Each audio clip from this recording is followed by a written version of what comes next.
welcome all of you to the final Monday update. You just get me today, and I should explain why. I thought this was a brilliant idea. I recorded two at the same time, and I got home, I did one of them, worked fine, and the second one we got about halfway through, and I think the camera battery died. So, Father Eugene's on his way on his day off, and Alan's celebrating First Communion for his grandchild, and which are all great things. We want to finishing up First Communion season here, so we had a lot of great First Communions, and Father Eugene has definitely earned a day away. So you get me, you are stuck with me. I tell myself though, you're really in this to see me. So just let me keep that illusion, perhaps disillusion. I don't know what to say. So today we're gonna focus on what's not in the plan. Maybe some things that perhaps have been seen in previous iterations, different pictures that have been seen that we had to pull eventually decided to pull out. Maybe some things that haven't been seen yet, some things that are what are called alternates, which are things that are in the contract document, but perhaps if we have the funds, we'll do those, and if we don't have the funds, then we won't do those. And then what we're calling considerations, things that aren't in the documents as they stand, but things that we think would be really nice to have or nice to do to really unify the space. So first though, I want to say work's getting close. We've been approved for now all of our project. That doesn't mean we're done fundraising. We still have about 2 million, a little over 2 million to go. So keep getting those pledge cards in, keep encouraging everyone to return their pledge cards. But we've gotten the threshold amount that the diocese feels comfortable that we can do it, and I know we can do it as well.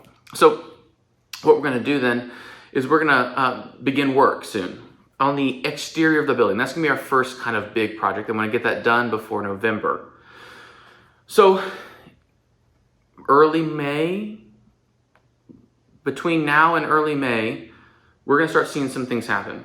On that south parking lot, like near Newton, going downtown, that's going to be the staging area. So a couple of aisles of parking lot will be taken up with materials and a chain link fence and everything to kind of make sure that they have all their stuff on site and able to do the work and keep on track. And then we're going to see the whole bell tower scaffolded all the way up. And then they're also going to start to remove trees. I know we've removed a lot of trees, and we pushed back on this. They're like, well, we don't want to remove trees. We don't need to. But really, these ones are those ornamental dogwoods, all those beautiful trees around the building that are closest to the building, kind of in the sidewalks. But really, it just had to be done. That we can't get workers to the building because those trees are in the way in a couple spots. So you'll see those trees coming down. We didn't want to, but it was one of those things that we just didn't have a choice. And we'll put landscaping back. Have no fear, okay? We wouldn't leave it bare. So you'll see those trees being removed, and then they're gonna start doing what are called. They're gonna use man lifts. Lifts like we would see, I don't know where you'd see, maybe in the grocery store to get on the top aisle, I don't know. They're gonna use those around the building to kind of keep costs low for scaffolding. So that's what you're gonna see. Then the windows will be boarded up, and it's gonna be dark and different, but it's gonna be so beautiful in the end. So I'm really excited. So those are the things that are coming up, just as a way of introduction to say, hey, this is happening.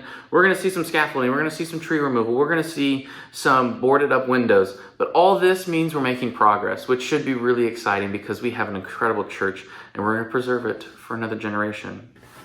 Oh, fantastic. Okay, so let's dive straight in to what have we seen perhaps in the project through different videos that maybe we're not seeing now. I've got my watch on me, so I know I'm not running over. So I checked my time a couple times. I'm sorry. So here we go. The first thing we see is originally there was a lot of talk, and in the plans there was a handicap ramp that went up into the sanctuary. We decided to go ahead and pull that out. In talking with the committee and Father Eugene, he had to ultimately make the decision, and we really thought that was just too much. We really wanted to preserve the historical standards of the church, and we just didn't want to mess with the communion rail. We really just tried to do our best to be really faithful to the space in the historical context. And so eventually we did decide to pull that out. So for all those who are looking forward to that, they are just be aware that they're pulling that out. But what they are doing, and I think this will be really helpful, it's a good kind of middle ground. They're going to put handrails up on the both sides by Mary's shrine and by St. Joseph's shrine, where we can use handrails to get up to that main level. So really still help people with a little bit of accessibility there. So it's gonna be really great. It's a good alternative, but yeah, we have such a historic building, and we thought this is kind of the big, I don't know, that was our guiding principle. The decision had to be made. So then we also looked at a lot of site work on that south parking lot, redoing and making a nice like mini plaza, centering everything on that beautiful crucifix, reworking some of those trees, and making it really a welcoming area to kind of greet people as they come in from the south side.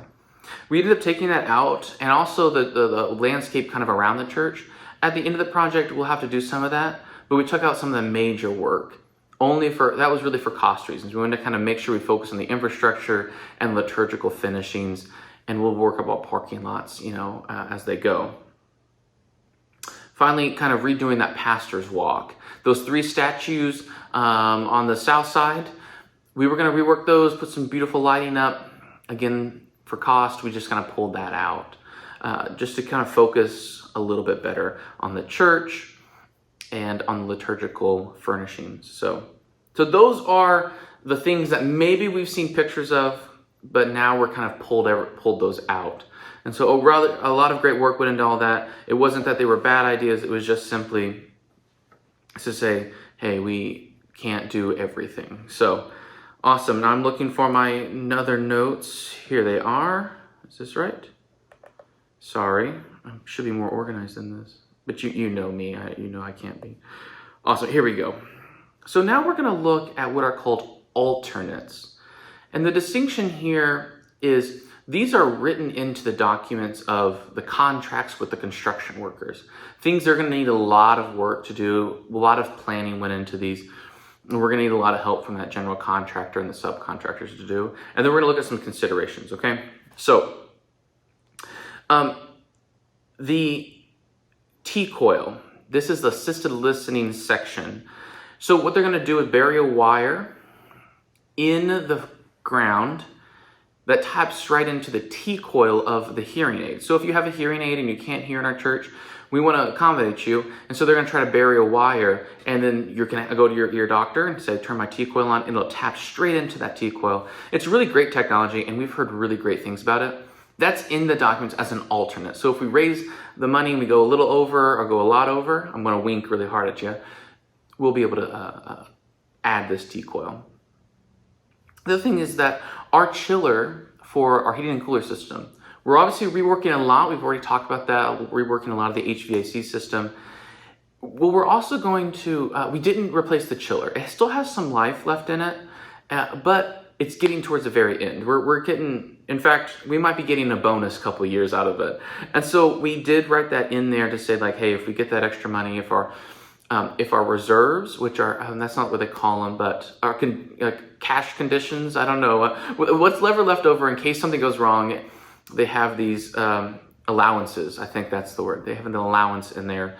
If those aren't used up a lot, we'll use some of that cash to put these back in. So that chiller. And then also, I've already mentioned it, that landscape on the south side, that is in the contract documents because that'll be a lot of work of moving things around. So that is in there as well. Awesome. So these things, the next couple are like considerations depending on funds. And so these are things like security and access, new camera system for security, as well as making sure that maybe like if we can get locks on the doors that have timers on it, things of that nature. Security and access is one of those things that it's going to be in the design process so that we can come back in later, add it, and it won't really interfere with the beauty of our church. So that'll be really nice. Landscaping near the church, again, this is one of the things that at the end of the project, we're going to have to do some of it, but we're not going to go full bore kind of and not have it written into the contract documents. And then finally, that south side parking lot. So all of that is kind of under consideration. Hopefully we'll have the funds and we'll be able to do some of that. Then there's also this last bit, which are considerations. These considerations are things that aren't in the documents. These are things under design development because you know what it's like. I mean, you can't buy a dishwasher right now and not have to wait a year. So these are things that are gonna hopefully come in the future if we get the money, but we have to plan for this. And so some of these you haven't seen yet because they've been under development the whole time. Others you might have heard of and seen. So we're gonna kind of go from there.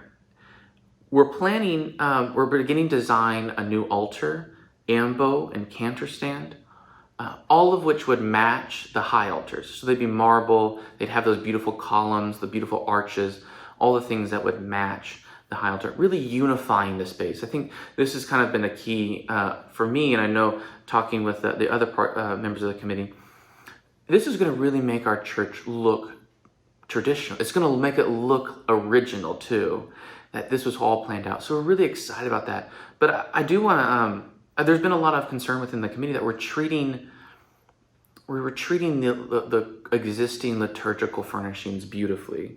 And I can assure you we are.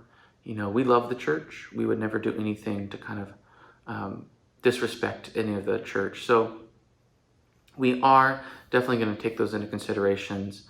It's beautiful. I don't know if I can tell you this.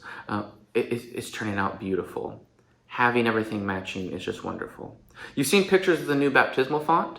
Again, this is an idea that we're trying to connect the Eucharist with the baptismal font. And our current baptismal font, as wonderful as it is, it doesn't really fit the style of the church. It doesn't fit the time period. It's a mid-century modern, probably purchased in the late 50s.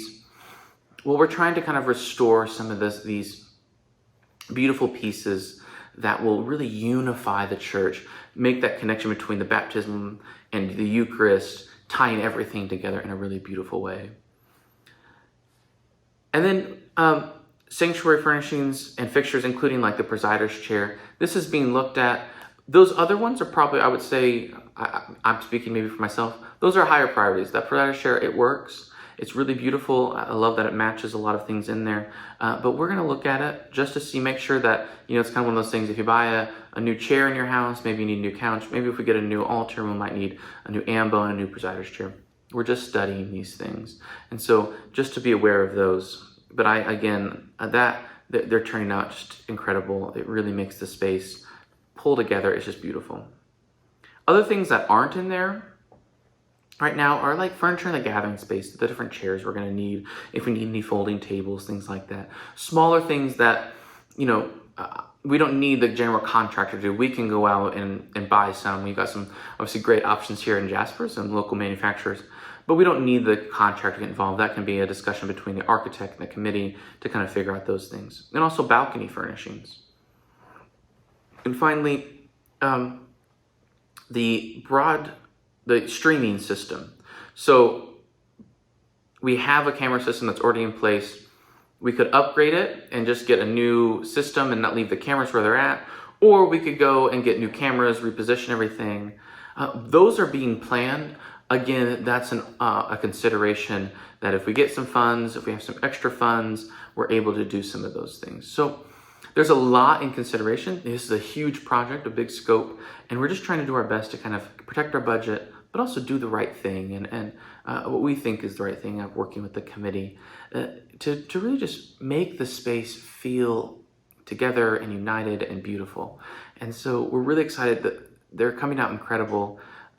It's been just a great journey, and I can say as a new priest, this is probably the only time I'll have this kind of project in my priesthood, and it has been a delight. The committee, Alan Hoffman, who's been managing that and running that, the contractors, the Crimp Construction, the architect, all the campaign workers, Dan Fritsch, it's just been so incredible. The energy behind it, the joy behind it, and really the beautiful history of our wonderful building. So keep praying for its success, and we're gonna keep moving. It's absolutely wonderful. And like I said, we got permission now to go ahead with all the project, and I think that's a really good sign, a big hurdle.